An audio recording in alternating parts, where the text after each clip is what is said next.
વિચિત્ર જોઈએ ને આવું થોડું હોય એવું દેખાય, બરાબર છે. પછી શું હોય ડિસએપ્રોપ્રિએટ એટલે કે અપ્રમાણસર, એનું કઈ માપ જ ના. ખુરશીઓ તો એવડી મોટી ખુરશી, બરાબર છે. તો આવું કઈ તમે ડિસ્પ્લે કરો જેનાથી માણસનું માઇન્ડ છે ને એ રેગ્યુલર બાબત છે ને એને રજીસ્ટર્ડ ન થાય, એને કઈક અલગ બાબત હોય તો શું થાય છે, જ્યાં પ્લેન ક્રેશ થઈ ગયું આપણે તો એ આખી વિચિત્ર ઘટના થાય તો એ આપણા માઇન્ડમાંથી નહીં જાય, જિંદગી પર યાદ છે.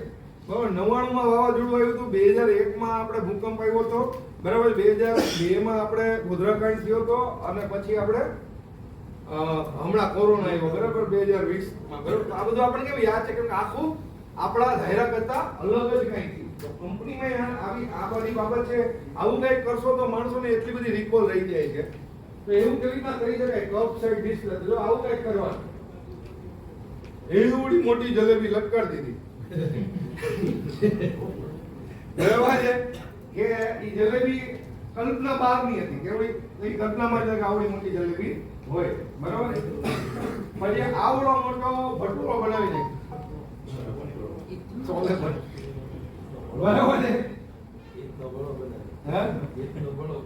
इतना बड़ा भटूरा, इतनी बड़े जलेबी, આ જો ટેબલ કેવી રીતે રાખ્યું છે, આવડું મોટું ડોનટ, બરાબર.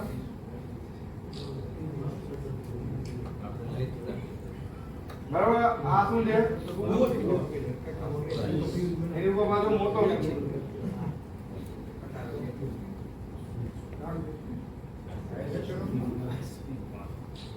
બેક કરું.